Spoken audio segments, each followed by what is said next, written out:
Calluses on a man's hands usually tell a story. Alden's told of midnight plumbing fixes and scraping burnt toast for a 6-year-old. They didn't scream, elite tactical security. Yet when a billionaire heiress cornered him in a malfunctioning elevator and ordered him to keep her alive, he didn't correct her. He needed the paycheck. She needed a shield. It was a perfect lie, right up until the lines blurred, and the fake bodyguard became the only real thing in her plastic world. Fluorescent lights hummed an unrelenting B-flat in the towering lobby of Croft Enterprises. Alden adjusted the collar of his suit, wincing as the cheap polyester blend bit into his neck. It was a dark navy two-piece he had dug out of a thrift store bin that morning, smelling faintly of mothballs and someone else's despair. He was here to beg, specifically to beg the facilities manager for the drywall subcontracting job on the 14th floor. His own small contracting firm had gone under 3 weeks ago, swallowed by debt and the soaring cost of lumber. He held a manila folder so tightly the cheap cardboard was wilting against the moisture of his palm. His feet ached. They always ached lately. 6-year-old Layla had outgrown her winter coat, and the electric bill was currently folded into a sharp square in his back pocket, burning a metaphorical hole through the cheap fabric. A sudden commotion shattered the sterile hum of the lobby. The heavy brass doors of the private executive elevator slid open with a violent metallic hiss, spilling a cluster of shouting men in bespoke suits. In the center of the chaos was a woman. Valere Croft did not walk. She cut through the air. Her heels struck the polished marble floor like a metronome, set to a tempo of pure anxiety. She wore an ash-gray trench coat over a tailored dress, her dark hair pulled back so tightly it looked painful. She smelled of cold cedar, sharp citrus, and the distinct metallic tang of adrenaline. "I don't care what the board thinks of the merger, David Owasso," she snapped over her shoulder, her voice rasping, as if she hadn't slept or drank a glass of water in days. "Tell them to short the stock if they're so terrified. I'm not backing down. Valere, please, the press is waiting at the south exit. You've received 3 credible threats this week alone. You cannot walk out there without the Aegis detail." A balding man pleaded, practically jogging to keep up with her long, aggressive strides. "Where is the Aegis detail, David? Because unless they are currently disguised as potted ferns, they are late." She stopped abruptly. The sudden halt sent her entourage scrambling. Her eyes, a pale, exhausted hazel, darted around the lobby. They landed on Alden. Alden froze. He was a large man, standing 6'2", with shoulders broadened by a decade of hauling lumber and hanging drywall. His jaw was covered in a rough, 2-day scruff, because the hot water in his apartment had been shut off that morning. He knew he looked imposing. He also knew he looked tired. Valere marched straight toward him. The scent of cedar grew stronger, masking the faint odor of stale coffee and baby wipes that Alden knew clung to his own lapels. "You," she said, her voice dropping an octave. She looked him up and down, her gaze snagging on the ill-fitting shoulders of his suit. "You're the replacement from Aegis." It wasn't a question. It was a billionaire's assumption that the world naturally arranged itself to suit her needs. Alden opened his mouth. The words, "No, ma'am. I'm here about the drywall," were sitting right on his tongue. But then David the balding sycophant scurried up behind her, wiping sweat from his brow. "Ah, excellent," David huffed. "The platinum tier package, 5,000 a week. Thank God. Get her to the car. The press is rabid." 5,000 a week. Alden's jaw snapped shut. The number echoed in his skull, bouncing off his ribs, drowning out the B-flat hum of the fluorescent lights. 5,000 a week was rent. It was a new winter coat for Layla. It was heat. It was groceries that didn't come from a tin can. He looked at Valere. Up close, The fierce CEO facade cracked at the edges. Her mascara was slightly smudged beneath her lower lashes, betraying exhausted rubbing. A tiny rhythmic pulse fluttered at the base of her throat. She wasn't just angry. She was terrified. Alden shoved the manila folder containing his drywall bids into a nearby trash can. He squared his shoulders, pushing the itching polyester out of his mind. "Yes, Ma'am," Alden said. His voice was gravelly low. He didn't know what a security contractor was supposed to sound like, so he channeled the tone he used when telling Layla there were no monsters under the bed. Firm, unyielding. "We need to move." He stepped past her, inserting his bulk between Valère and the glass doors leading to the street.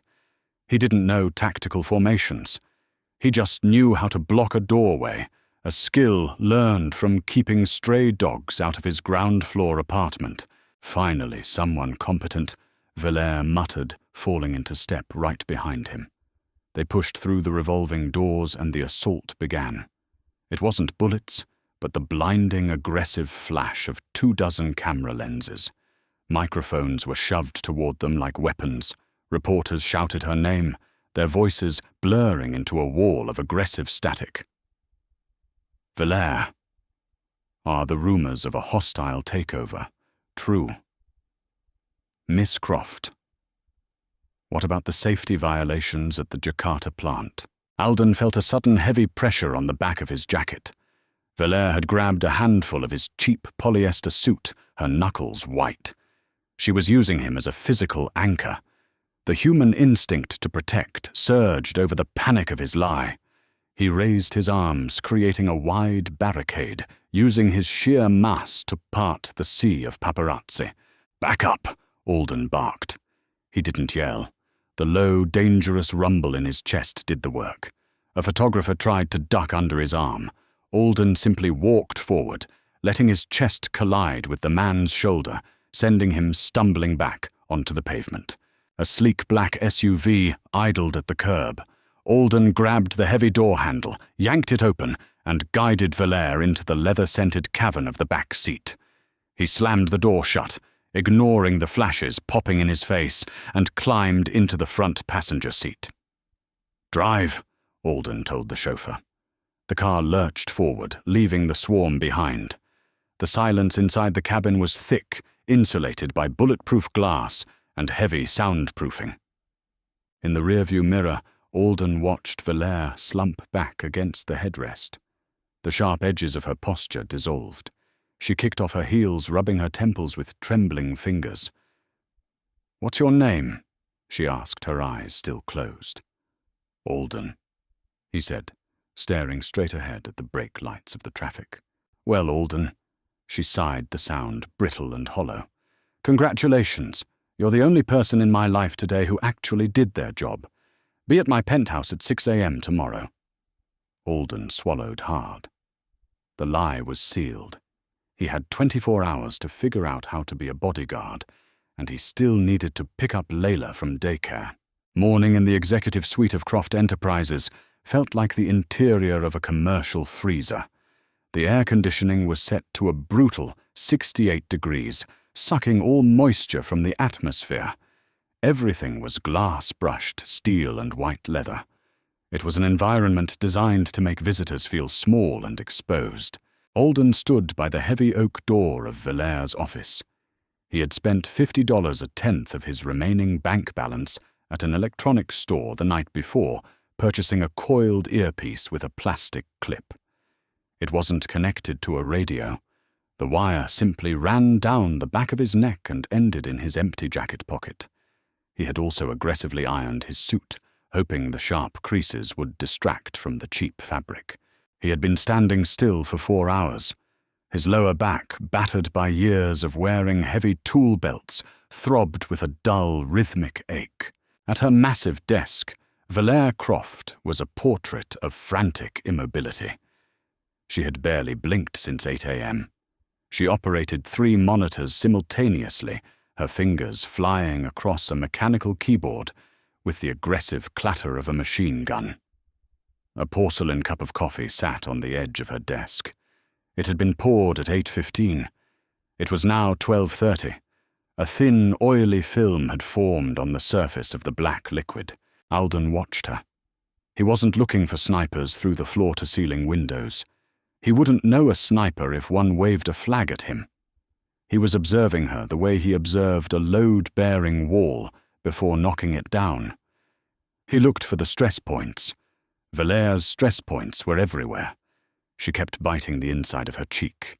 She was breathing entirely from her chest, shallow and rapid. "I need the quarterly projections," Martha Valère said into her speakerphone, not looking up from her screen. "No, the real ones, not the padded garbage the CFO sent over to placate the shareholders. Send them now." She reached blindly for her coffee cup. Alden's muscles twitched. The dad instinct overrode the bodyguard facade. Before her fingers could wrap around the cold porcelain, Alden stepped forward. His heavy boots made no sound on the thick carpet. He intercepted the cup, lifting it smoothly out of her reach. Valère's hand grasped empty air. She blinked, startled, pulling her gaze away from the monitor. She looked at her empty hand, then up at Alden, who was holding the offending cup. "Excuse me," her voice was laced with ice. "What exactly do you think you are doing?" "It's cold," Alden said simply. He walked over to a nearby potted ficus and with complete nonchalance poured the stale coffee into the soil. Valère's mouth dropped open slightly. "Did you just water my $1,000 imported plant with cold espresso? Acidic soil is good for ficus plants," Alden lied, setting the empty cup on a side table. He reached into his left pocket. He bypassed the fake radio wire and pulled out a slightly squished foil-wrapped oat bar. He walked back to her desk and placed it precisely where the coffee had been. "You haven't eaten since I picked you up at 6, Alden stated. His tone wasn't subservient. It was factual. "Low blood sugar causes poor decision-making. You're going to crash in about 20 minutes if you don't eat." Valère stared at the crushed oat bar. It looked ridiculously out of place on the sleek, organized surface of her desk. "I don't eat when I'm dealing with a hostile board." "Eat the bar, Ms. Croft." For a moment, the silence stretched taut. Alden braced himself to be fired. He had overstepped. A real security professional wouldn't care if she starved as long as she wasn't shot. But he couldn't help it. He was used to managing a stubborn child who refused to eat her peas. A stubborn billionaire wasn't vastly different. Valère glared at him, a complex war of indignation and exhaustion playing out in her hazel eyes. Slowly, reluctantly, she reached out and picked up the bar. She peeled back the foil and took a small, hesitant bite. "It tastes like sawdust and despair," she muttered, chewing mechanically. "It's healthy," Alden replied, stepping back to his post by the door. She took another bite. The fierce tension in her shoulders dropped a fraction of an inch. "They just didn't mention they were sending me a nutritionist." "A dead client is bad for the resume," Alden said, repeating a line he had heard in a movie once. Valère snorted a deeply uncorporate sound. She leaned back in her chair. The moment she shifted her weight, the expensive ergonomic office chair wobbled violently to the left with a loud clack. She gripped the armrests, steadying herself. "Damn chair," she hissed, rubbing her forehead. Facilities were supposed to fix the pneumatic cylinder 3 days ago. Add it to the list of things falling apart in this building. Alden stared at the base of the chair. Without asking permission, he walked back to her desk, crouching down beside her. He caught a waft of her perfume again, cedar and citrus, but now mixed with the faint, sour smell of stress sweat. "Move your leg," he grunted. Startled, Valère shifted her knees away. Alden ran his calloused hand along the metallic base of the chair. He felt the misaligned bracket. It wasn't the cylinder. A retaining pin had slipped. He pulled a small multi-tool pocket knife from his trousers, a remnant of his contracting days. He unfolded a thick, flathead screwdriver. "What are you doing?" Valère asked, leaning over to watch him. Her voice was quieter now, lacking its usual sharp edge. Fixing it. Alden wedged the flathead into the gap, leveraging his weight against the bracket. The muscles in his forearm bunched, straining against the tight sleeve of his jacket. He applied pressure, twisting his wrist sharply until he heard a satisfying metallic click. He stood up, wiping a smear of black grease from his thumb onto his pant leg. "Try it." Valère looked at him suspiciously. She slowly leaned back, shifting her weight from side to side. The chair held firm, perfectly balanced. She looked up at Alden. The expression on her face was strange. It wasn't gratitude. It was confusion. It was the look of someone who had just encountered an alien species. In her world, problems were solved by throwing money at contractors, enduring delays, and firing middle managers. Problems were not solved by a massive man in a cheap suit kneeling on her carpet with a pocket knife. "You," she started, then stopped. She cleared her throat. "Thank you, Alden. Don't lean too far back until I can find a proper washer to swap out," he said, turning his back to her and returning to the door. He stood there staring straight ahead, feeling her eyes burning a hole in the back of his head. His heart hammered a dull rhythm against his ribs. He was digging himself deeper. He wasn't just faking being a bodyguard now, he was fixing her furniture. But the $5,000. He held on to that number like a life raft in a churning sea. 9 p.m. The executive floor was a graveyard of abandoned cubicles and darkened offices. The acoustic texture of the building had changed. Without the white noise of ringing phones and chatter, every sound was amplified. The hum of the HVAC was louder, rattling slightly in the vents. Outside the vast windows, the city was a smear of neon and rain, casting a sickly yellow glow over the sleek corporate furniture. Alden checked his watch for the 4th time in 10 minutes. The cheap leather strap was damp with his sweat. Daycare closed at 6. Mrs. Gable, his elderly neighbor with a weak hip and a penchant for falling asleep during soap operas, had picked Layla up. Alden was paying her $20 an hour, money he didn't technically have yet to watch his daughter. He had promised Layla he would be home by bedtime. Bedtime was 8:30. He glanced through the glass partition of Valère's office. She was still there, illuminated only by the harsh blue-white glow of her monitors. She had taken her shoes off her stockinged feet, tucked beneath her. She looked smaller in the dark, stripped of the armor she wore during the day. Alden's phone buzzed in his pocket. It vibrated against his thigh with the urgency of a ticking bomb. He pulled it out, shielding the screen with his large hand. It was Mrs. Gable. He looked at Valère. She was deep in a spreadsheet, her brow furrowed. Alden calculated the risk. He stepped backward, easing the heavy oak door shut until it latched with a soft click. He hurried down the dim hallway, pushing open the heavy fire door to the stairwell. The stairwell smelled of concrete dust and ozone. Alden let the door close behind him, isolating himself in the echoing concrete shaft. He answered the phone. "Mrs. Gable, is everything okay?" "Oh, Alden, dear, she's fine." The frail, reedy voice came through the speaker. "But she refuses to sleep. She says you promised to do the voices." Alden closed his eyes, leaning his head back against the cold cinder-block wall. A deep, heavy sigh rattled in his chest. "Put her on." There was a rustling of fabric, followed by a small, breathless voice.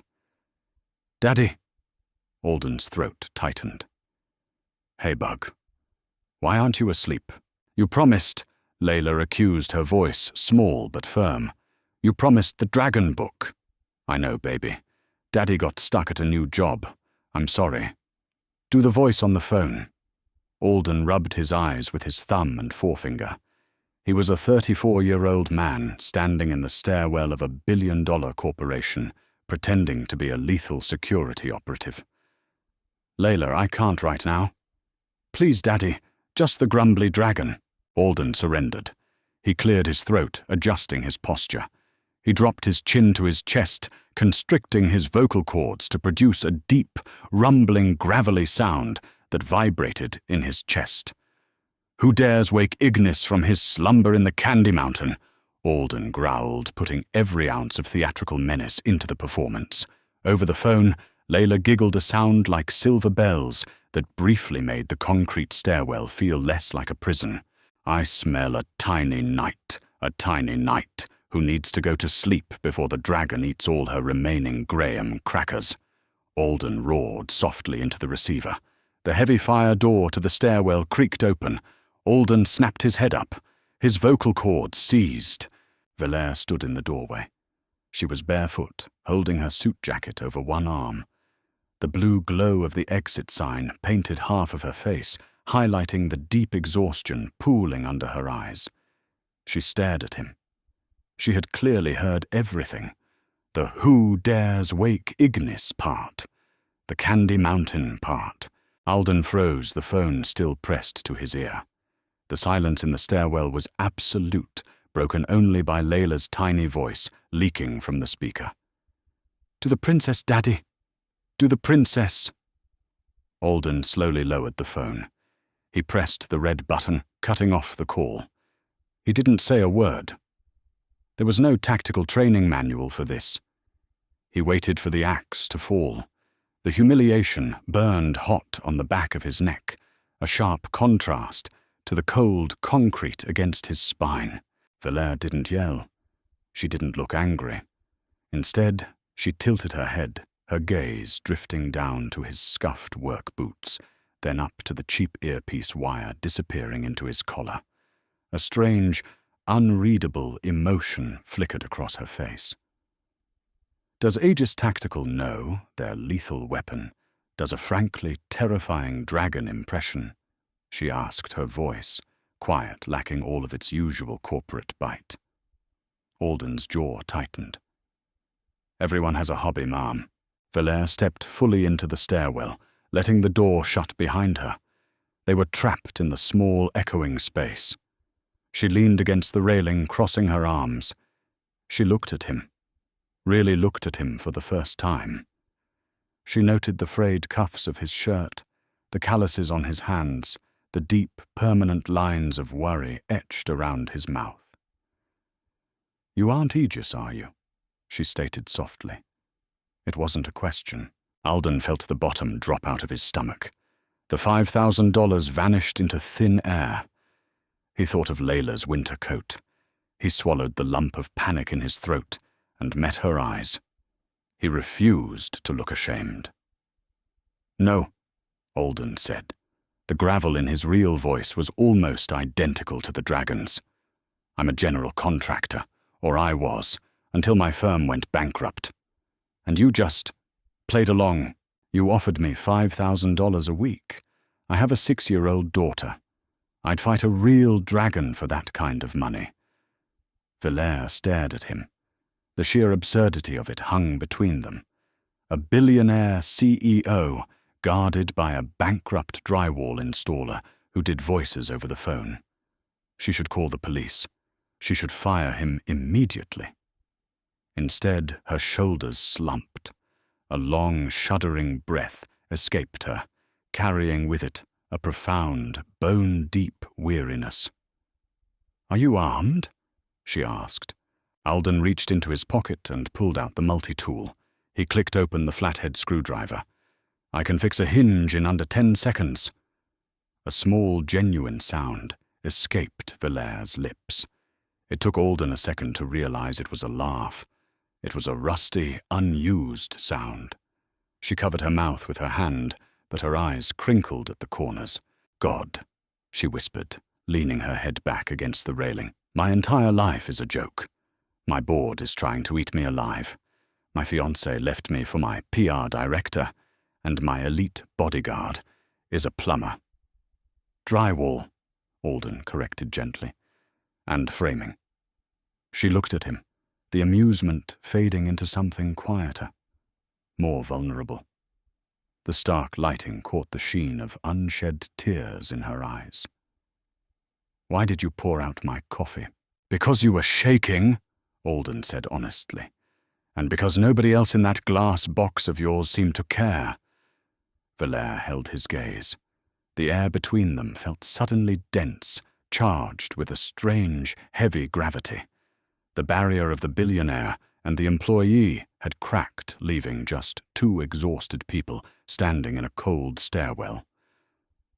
My shift ended at 6, Alden said quietly. If you're going to fire me or call the cops, do it now. I have to go relieve Mrs. Gable. Valère pushed herself off the railing.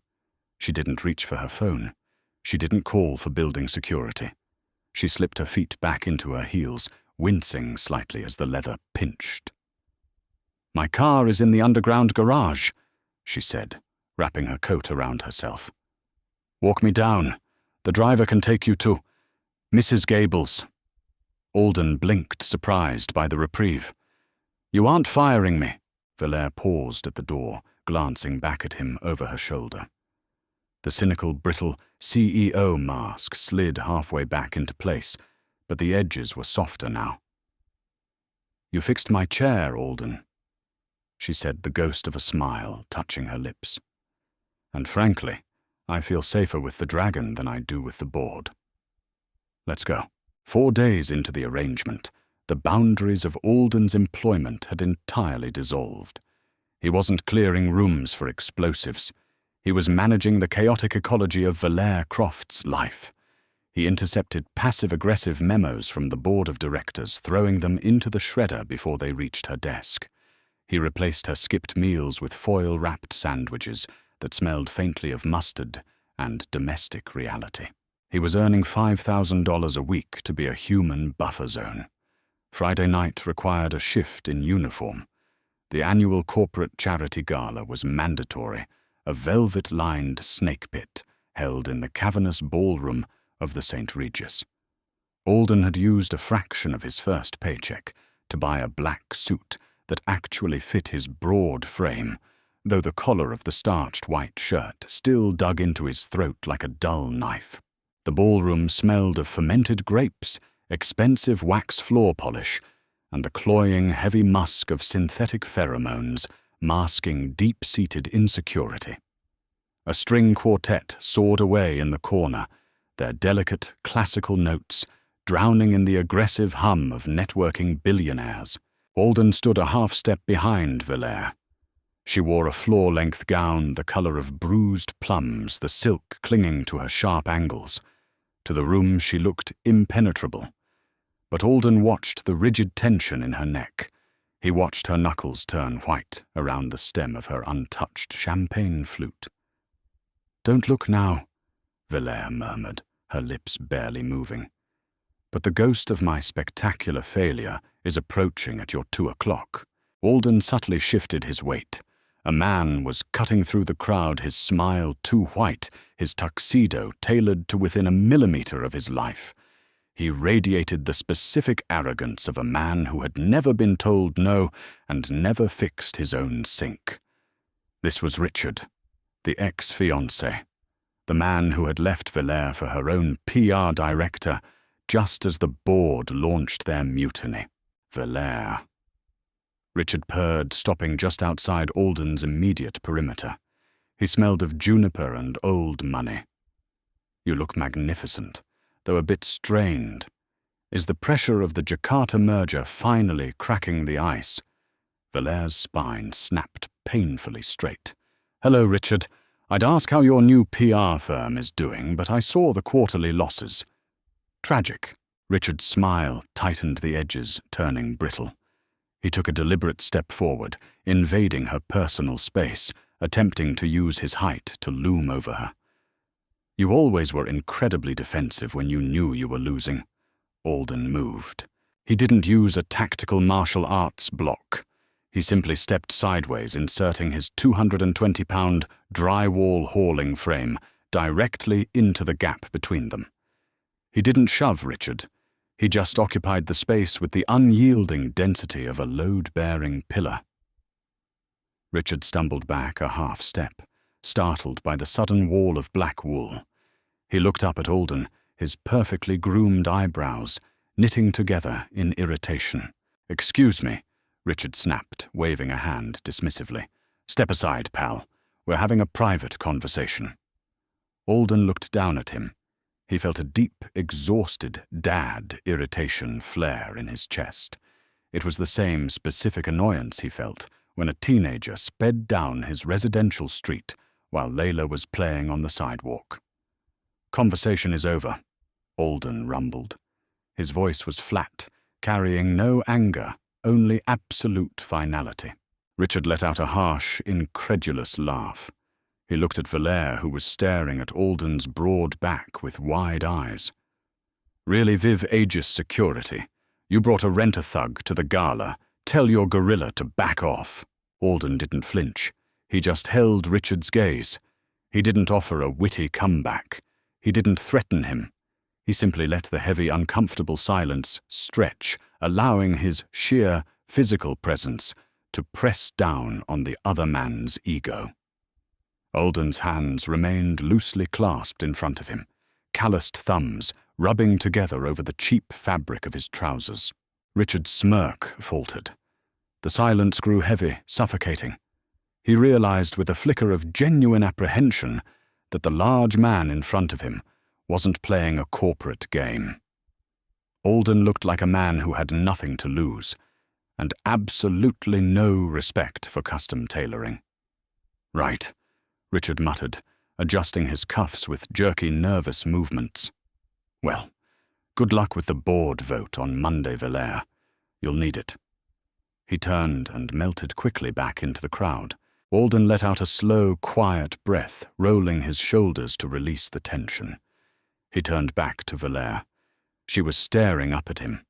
The defensive ice in her hazel eyes had melted into something raw and confused.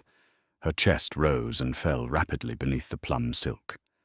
Slowly, hesitantly, she reached out. Her manicured fingers brushed against the sleeve of his jacket, her touch feather-light. "He's been doing that for months," she whispered, her voice trembling slightly. "Cornering me. Needling me. Nobody ever stepped in front of him before." Alden looked down at her hand on his arm.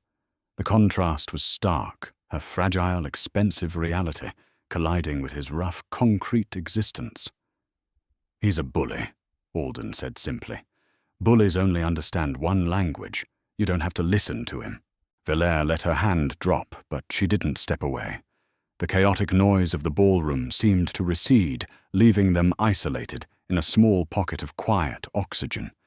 She looked at his face, tracing the lines of exhaustion around his eyes, the slight crookedness of a nose that had clearly been broken years ago. "You aren't a bodyguard, Alden," she said, the realization settling deep in her bones. "You're just decent." "I'm on the clock, Miss Croft." "Stop calling me that," she said, looking away, her jaw tight as she fought a sudden, overwhelming surge of emotion. "It's Valere." Saturday morning broke with the slate-grey misery of an impending thunderstorm. Alden stood in the lobby of his apartment building, clutching a pink, glittery backpack in one hand and his phone in the other. "I know Mrs. Gable family comes first. Tell your sister I hope her gallbladder feels better." Alden sighed into the receiver, running a heavy hand over his face.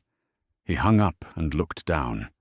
Layla stood beside his knee, wearing mismatched rain boots and a yellow raincoat. She was aggressively chewing on her lower lip. "We're going to the big glass castle," Layla asked, her eyes wide. "Yeah, bug.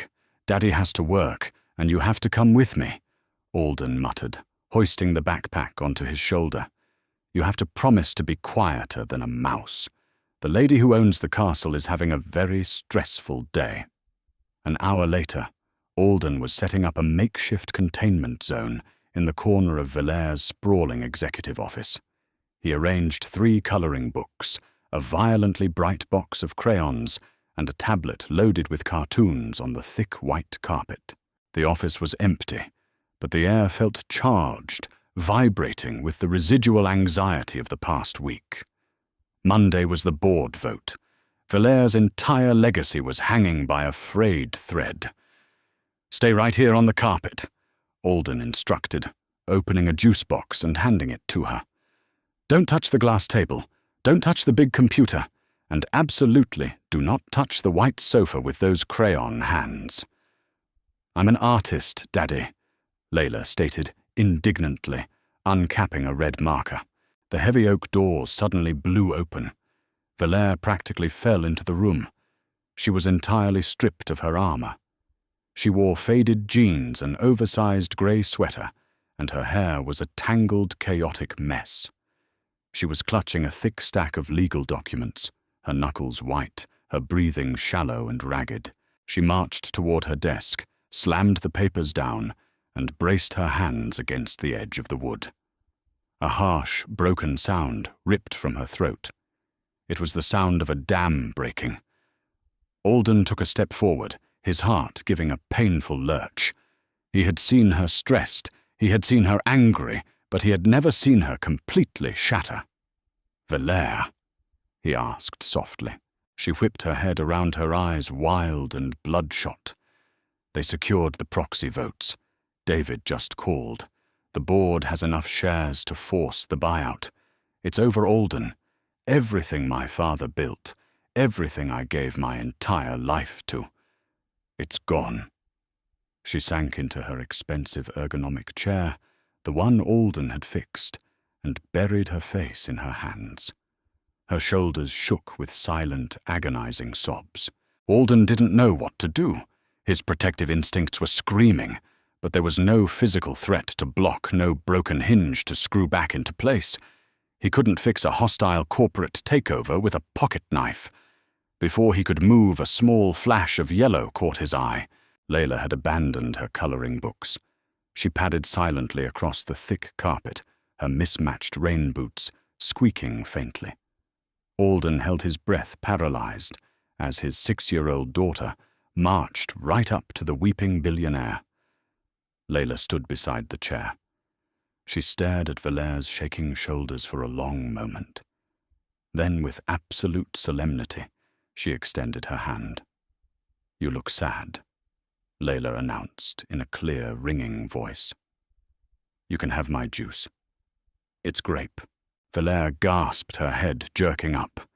She stared at the tiny human in the yellow raincoat through a blur of tears. She looked from Layla to the slightly crushed cardboard juice box being offered, and then over to Alden, who was standing stiffly by the door, completely terrified. "Alden," Valère whispered, her voice cracking. "What is this?" "This is Layla," Alden said, his voice thick. "My sitter had a medical emergency. I'm sorry. I'll take her out to the hall." "No," Valère interrupted. She looked back at Layla.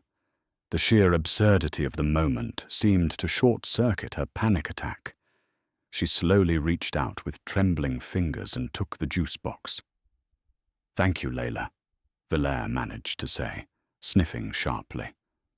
"You put the straw in the hole, but don't squeeze the middle or it squirts everywhere," Layla instructed seriously. "Daddy says crying means your brain is too full of water and it needs to leak out. Is your brain too full?" A wet, startled laugh burst out of Valère. She wiped her face with the sleeve of her oversized sweater, smearing her remaining mascara. "Yes," she whispered. "My brain is entirely too full." Valère looked at the cheap, sticky juice box in her hand. Then she looked up at Alden. The imposing, massive man was looking at his daughter with such intense, unfiltered love that it physically ached to witness. Valère realized with a sudden, painful clarity what she had been missing her entire life. She had a billion-dollar empire, a penthouse, and a board of directors who wanted to destroy her. Alden had nothing but debt and a cheap suit, yet he possessed the one thing she desperately craved: something real. She took a tiny sip of the overly sweet grape juice. It tasted like artificial sugar and absolute grounding perfection. "Alden," Valère said quietly, her hazel eyes locking onto his over Layla's head. The panic was gone from her face, replaced by a terrifying, profound vulnerability. Come sit down." Time lost its rigid corporate structure down on the thick white carpet. The digital clock on the desk flipped silently from noon to 1, then to 2, but the three of them remained anchored in the corner of the vast executive office. Valère sat cross-legged, the heavy denim of her jeans bunching around her knees. Her expensive, oversized sweater swallowed her shoulders, making her look entirely too small for a woman who commanded thousands of employees. She held a waxy electric blue crayon, applying aggressive pressure to a coloring book page featuring a wildly inaccurate cartoon barn. Alden sat 2 feet away, his long legs stretched out his back, leaning against the polished steel of a filing cabinet. He had abandoned his suit jacket hours ago. His sleeves were rolled up past his elbows, revealing forearms corded with muscle and dusted with fine, pale hair. He watched Valère. He watched the way her jaw clenched every time her crayon went outside, the thick black lines, an ingrained perfectionism fighting a losing battle against a child's medium. "You're pressing too hard," Alden observed quietly. Snap. The blue crayon broke clean in half under Valère's white-knuckled grip. She stared at the 2 blunt pieces in her palm, a fresh wave of defeat washing over her pale features. It was a stupid, tiny failure, but right now it felt like a metaphor for her entire existence. "I ruin everything," she whispered the words slipping out before her pride could catch them. "My father spent 40 years building Croft Enterprises. He handed it to me on his deathbed. And on Monday, a room full of men in grey suits are going to strip it for parts and sell it to a venture capital firm." Layla, oblivious to the existential dread radiating from the woman beside her, hummed a tuneless song and aggressively colored a pig neon green. Alden leaned forward. He didn't offer a platitude. He didn't tell her it would be fine, because he knew intimately what it felt like when the bank called to tell you it absolutely was not fine. Instead, he reached out. His large, rough fingers brushed against Valère's palm as he plucked the 2 broken crayon pieces from her hand. He slowly peeled back the paper wrapper on both halves, exposing the blunt wax. He handed them back to her. 2 for 1, Alden said. His voice was a low rumble vibrating in the quiet space. "Now you can color twice as fast." Valère looked at the wax in his calloused hand. Her chest seized. A strange, terrifying warmth bloomed behind her ribs, a sensation completely foreign to her carefully curated life. She looked up, her hazel eyes meeting his dark, steady gaze. "They're going to vote me out, Alden," she said, her voice trembling, dropping to a register meant only for him. "The foundation is gone. The board spent the last year quietly digging out the dirt from under me while I was busy looking up at the sky." "Then let it fall," he stated simply. Valère blinked. "What?" "I've torn down 100 houses," Alden said, resting his forearms on his knees. He looked at the floor, tracing the pattern of the carpet with his thumb. "Sometimes you walk into a property, and the dry rot is so deep it's in the floor joists. The previous owners slapped a fresh coat of paint on it to make it look pretty, but the bones are dead. If you try to save it, you'll spend your whole life patching cracks that are just going to open right back up." He shifted his gaze back to her. The intensity in his eyes pinned her in place.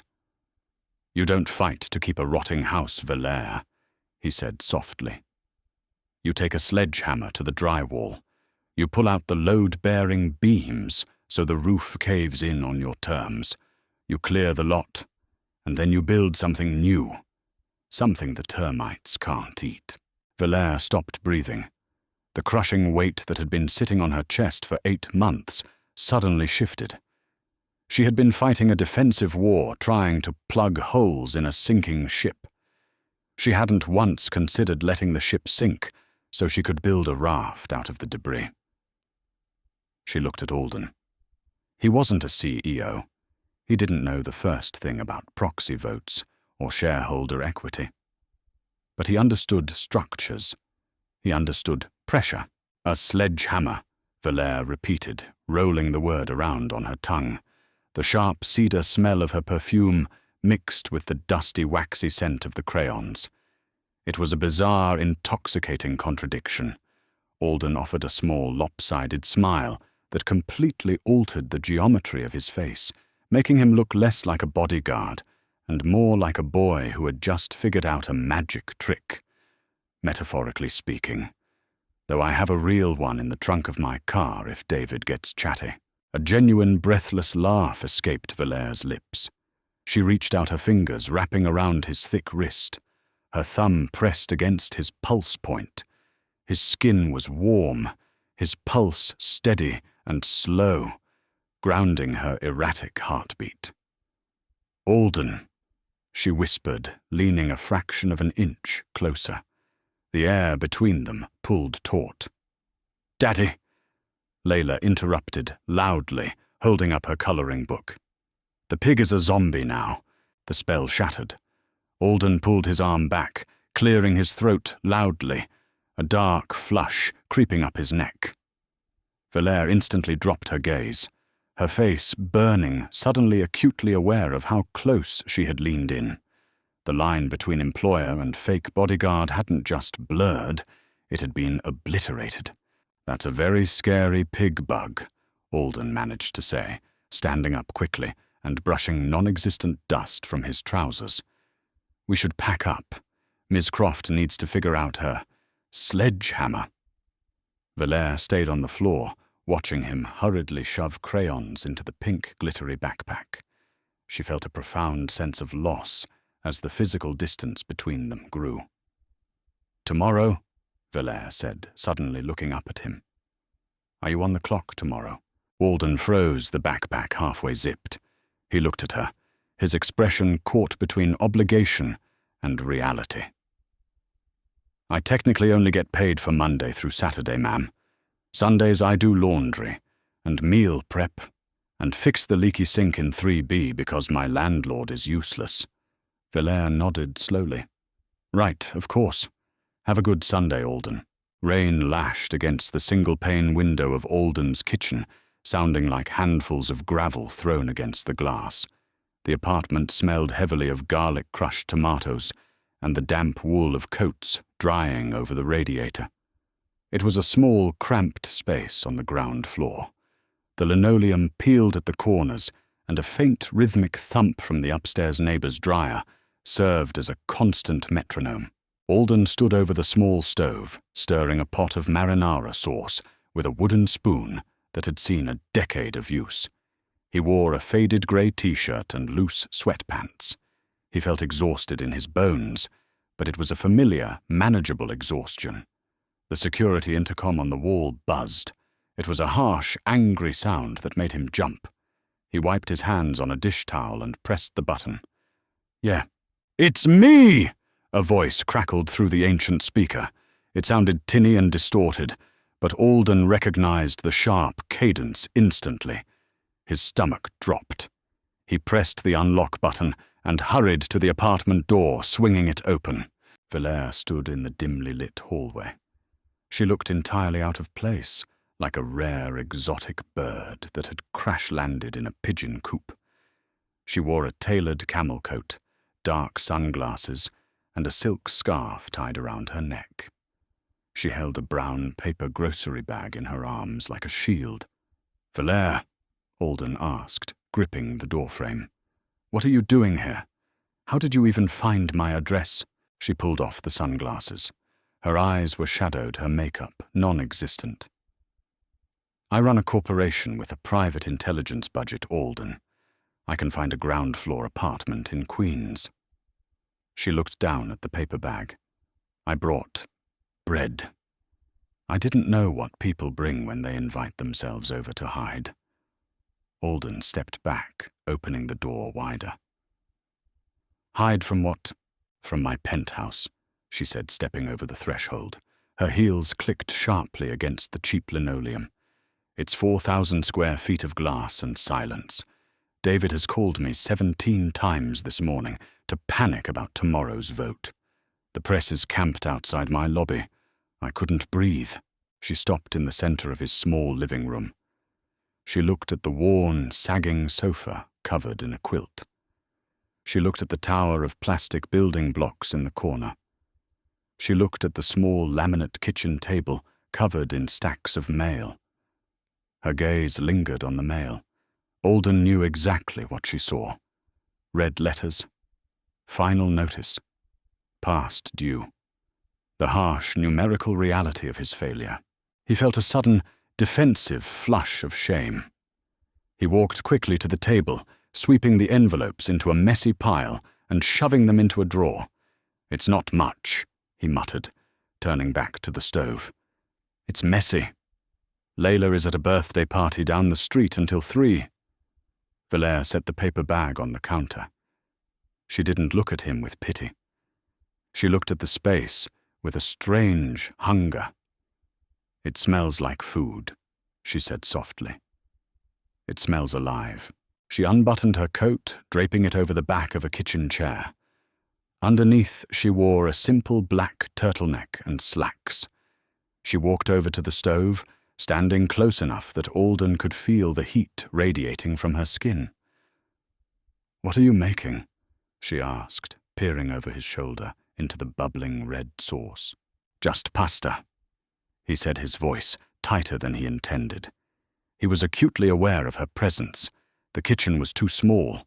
The air felt thick. "It's cheap. Feeds us for 3 days. Valère reached out, dipping a clean spoon into the pot. She blew on it, then tasted the sauce. She closed her eyes, letting out a small, quiet groan that sent a hot spike of electricity straight down Alden's spine. "That is incredible," she murmured. "It's just canned tomatoes and garlic," Alden scoffed gently, turning to look at her. She opened her eyes. She was standing inches away from him. The stark lighting of the kitchen illuminated the fine exhaustion lines around her eyes. But to Alden, she had never looked more beautiful. She didn't look like a CEO. She looked like a woman who just needed a place to stand where the ground wasn't constantly shifting. "Alden," she said, her voice dropping an octave, losing its usual rapid-fire pacing. "I'm not going to fight them tomorrow." He stopped stirring. "The sledgehammer." She nodded slowly. "I spent all night looking at the corporate bylaws. They want Croft Enterprises for the name and the real estate. But the patents for the Jakarta tech, the actual innovations my father designed, those are held in a separate subsidiary shell. If they vote me out, the shell defaults back to my personal estate. They get the empty castle. I take the magic." Alden stared at her.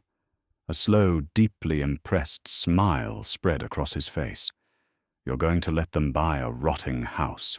And I'm going to take the foundation with me," Valère confirmed, a fierce, brilliant light igniting in her hazel eyes. She looked up at him, the adrenaline of her decision coursing through her. In the cramped, garlic-scented kitchen, surrounded by peeling linoleum and unpaid bills, Valère felt entirely invincible. She reached up, resting her palm flat against his chest, right over his heart. She felt the heavy thudding rhythm beneath his cotton shirt. "I couldn't have seen it," she whispered, her gaze dropping to his mouth, "if you hadn't showed me how to look at the wreckage." Alden swallowed hard.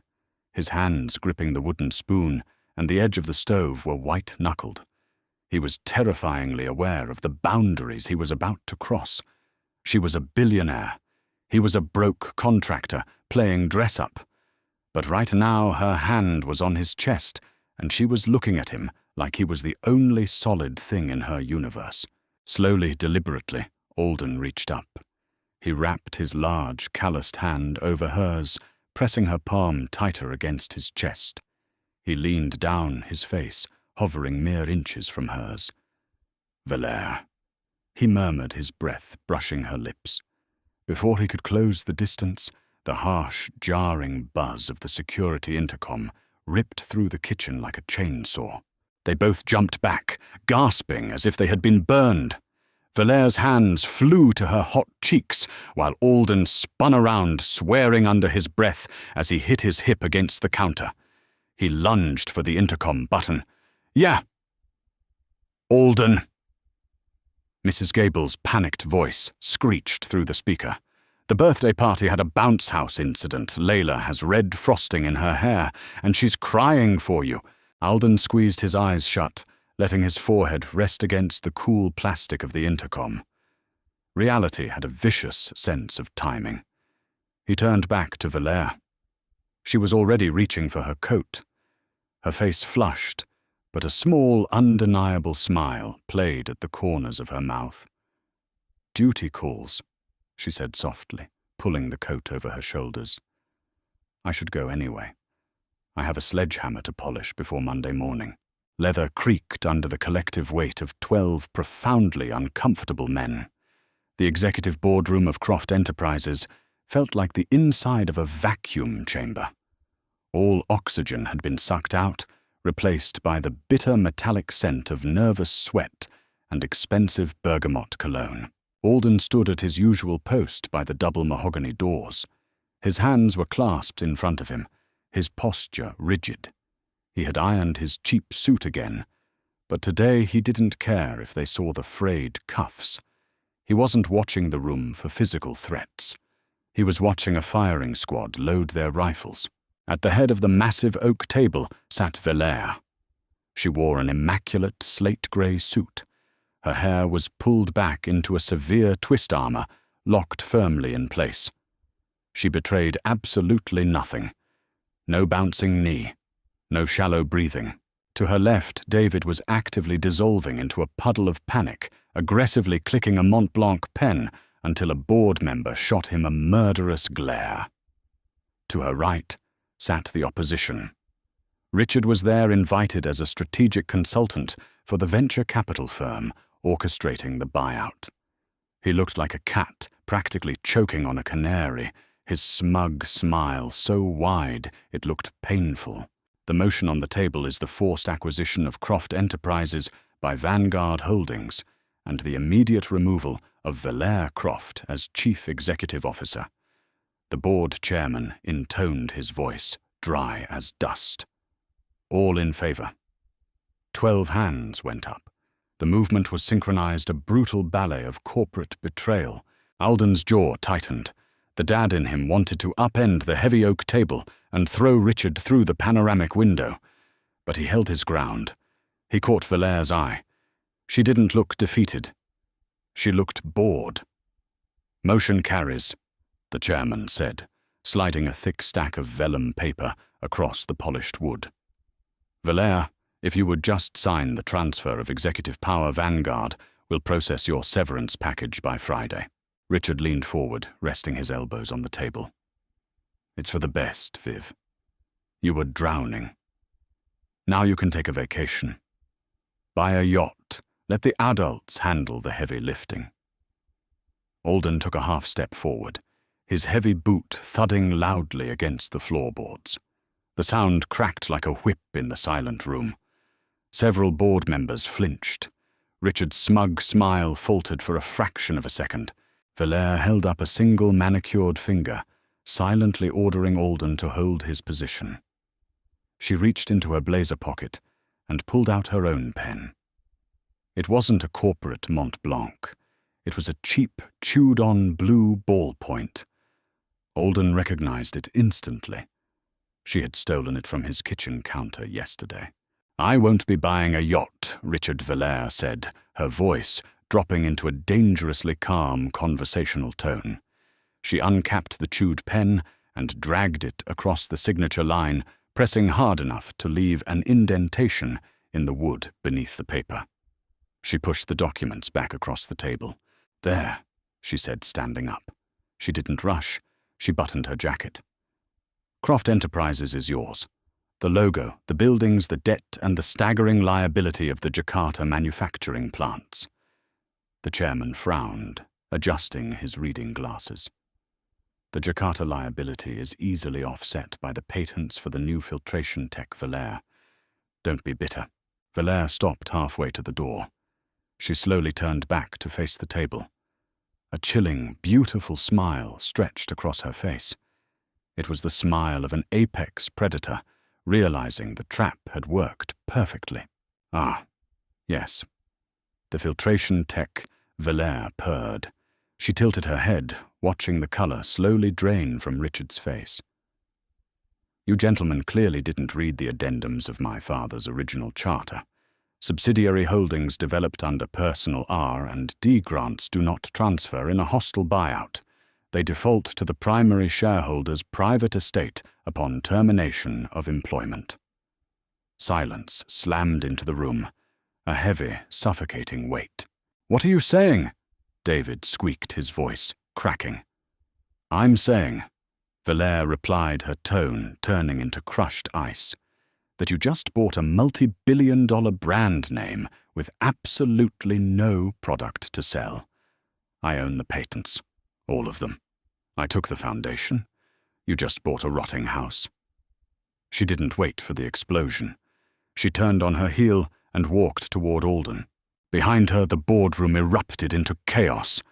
Chairs scraped violently against the floor. Men shouted. Richard slammed his fist onto the table, his face turning an ugly, mottled purple. Valère didn't look back. She reached the door where Alden stood. He pulled the heavy mahogany open for her, his chest swelling with a fierce, absurd pride. "Alden," she said, stepping out into the quiet hallway. "Yes, ma'am." "My chair in the office, the one you fixed." "Yes. Throw it through the glass partition. We're leaving." Alden let out a low, rumbling laugh that shook his shoulders. "I can't do that, Valère. I'm a professional." "Right?" She breathed, the adrenaline finally catching up to her. Her hands were shaking slightly. "Of course. Walk me out, then." They walked side by side down the long, carpeted corridor. Alden kept his body angled slightly toward hers, a habit he couldn't break. The massive glass doors of the elevator banks slid open.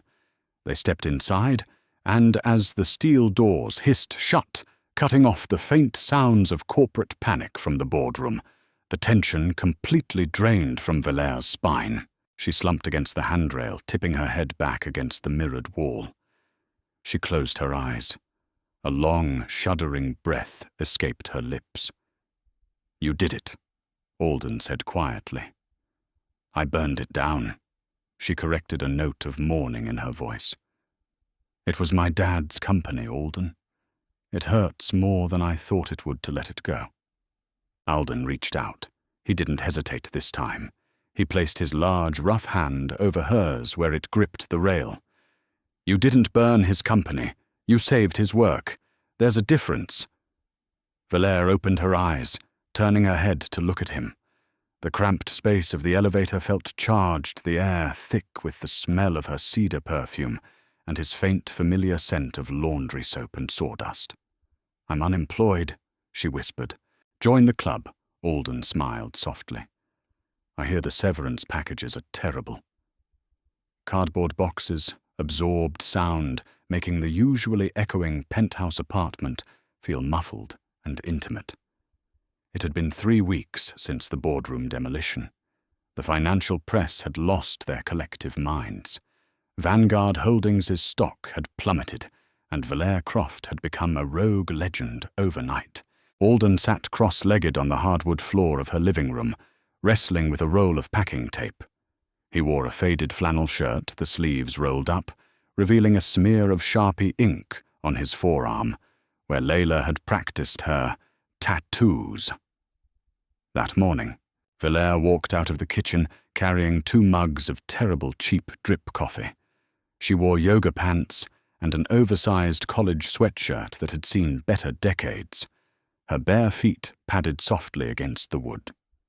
She looked exhausted, but the brittle, frantic energy that used to surround her was entirely gone. She handed him a mug and sat down on a half-taped box opposite him. "The lawyers finalized the patent transfers this morning," Valère said, blowing on her coffee. It's done. I officially own the tech." "Congratulations," Alden said, ripping a piece of tape with his teeth and slapping it over a box labeled Books. Heavy. "So what's the plan?" "You going to sell them to the highest bidder and buy that yacht Richard was talking about?" Valère stared into her mug. "No, I'm going to manufacture them myself. Start a new firm. Smaller. No board of directors, no venture capital, just a private lab and a warehouse." "Sounds like a lot of work."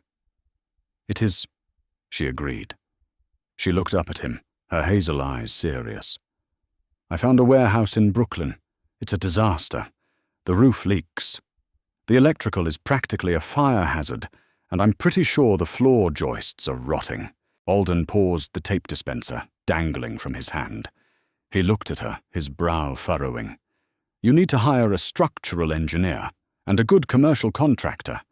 Don't let them upcharge you on the copper wiring the market price is dropping." Valère set her coffee mug down on the floor. She leaned forward, resting her elbows on her knees. "I don't want a commercial contractor, Alden. I want a partner." Alden froze. The hum of the city traffic outside the massive windows seemed to fade away. "A partner." "I need someone to manage the physical build," she said, her voice steady, though her fingers picked nervously at the frayed hem of her sweatshirt. "Someone who knows how to spot bad foundations. Someone who won't let me skip lunch when I'm obsessed with a spreadsheet. And someone who knows how to wield a sledgehammer." Alden stared at her. His chest felt tight. He thought about the past 3 weeks. He had stopped wearing the cheap suit. He had stopped pretending to be Aegis security. He was just Alden now. He fixed her leaky faucets he brought Layla over to paint terrible pictures on her expensive easels, and he made sure she actually slept. "Valère," Alden started, his voice rough. "I don't have capital to invest. I have a 6-year-old and a pile of debt. I can't be an equal partner." "I have the capital," Valère countered fiercely. "I have more money than God. What I don't have is someone I trust. What I don't have is—" She swallowed hard, dropping the corporate negotiation tactics. She looked at him stripped bare. "I don't have you. Not officially. And I want you.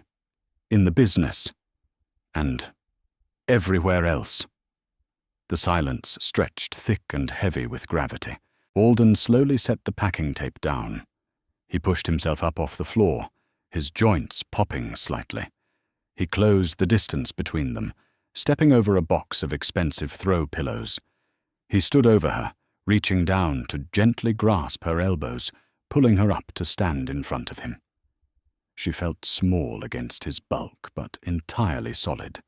Her hands naturally found their way to his chest, gripping the soft flannel of his shirt.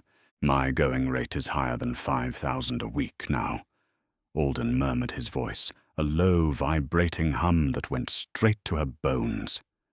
Valère tilted her head, up a slow, radiant smile breaking across her face. "Is that so? What are your terms, Mr. Simpson?"